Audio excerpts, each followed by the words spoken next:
கடந்த 25 ஆண்டு காலமாக என்னிடம் வருகிற எய்ட்ஸ் நோயாளிகளுக்கு நான் மருத்துவம் செய்து கொண்டிருக்கிறேன். மருத்துவம் செய்யும் காலம் 6 மாதம் மட்டும்தான். 6 மாதம் மட்டும் மருந்து எடுத்துட்டு அது மாதிரி அறிகுறிகள் திரும்ப லைஃப்பில் இல்லாமல் நீங்கள் நீண்ட நாள் வாழ முடியும். அந்த நீண்ட நாள் வாழ்க்கைக்கு நாங்கள் உத்தரவாதம் கொடுப்போம். எங்ககிட்ட மருத்துவம் 6 மாதம் செஞ்சுக்கின பிறகு உங்கள் மூலமாக இந்த வியாதி அடுத்தவங்களுக்கு பரவுவது தடுக்கப்படும். வர்ற நோயாளர்கிட்ட நிறைய கேள்வி கேட்போம். அவங்களுடைய நாக்கு, கண், தோல் கலர், அவங்க பேசுகிற விதம், உடல் அசைவுகள், இதை எல்லாத்தையுமே பொறுத்து அவங்களுக்கு எது மாதிரிலாம் அடிஷ்னலாக நோய் இருக்குன்னு நானே கணிப்பேன். அது இல்லாமல்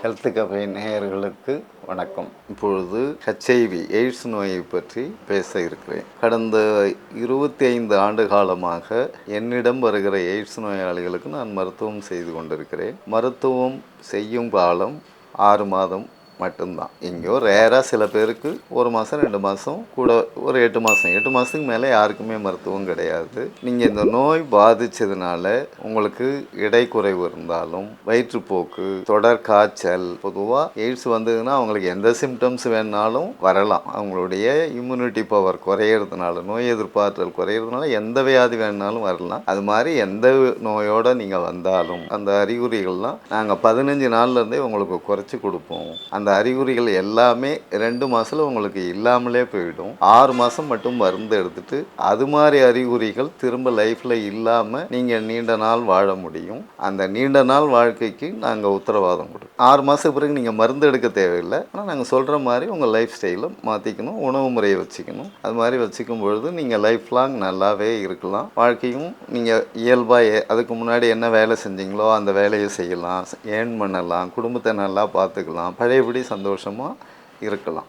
எங்களிடம் மருத்துவம் பார்த்த பிறகு உங்களுடைய லைஃப் பார்ட்னரோட நீங்கள் தாம்பத்தியம் வச்சிங்கன்னா கூட அவங்களுக்கு ஏற்கனவே இருந்து அவங்க எங்ககிட்ட சிகிச்சை எடுத்துக்கினா அவங்களுக்கு பரவாது, உங்கள் மூலமாக திரும்ப பரவாது.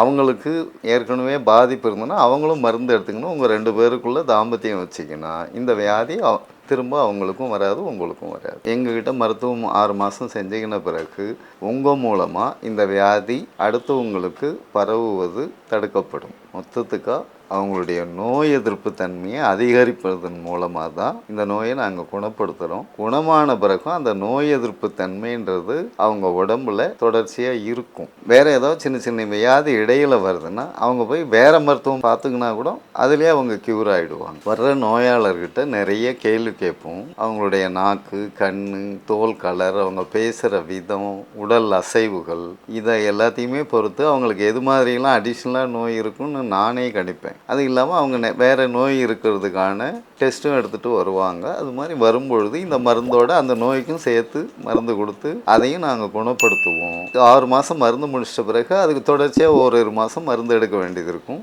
வேறு நோயோடு வர்றவங்களும் அந்த நோயும் சேர்த்தே நாங்கள் குணப்படுத்தி கொடுக்குறோம். இப்போது நான் பண்ணுற மலர் மருந்துன்றது சித்த மருத்துவத்தினுடைய கோட்பாடுகளை உள்ளடக்கியது தான். பேரே சித்த மருத்துவம். அதை நாம் இப்போ மறந்துட்டோம்.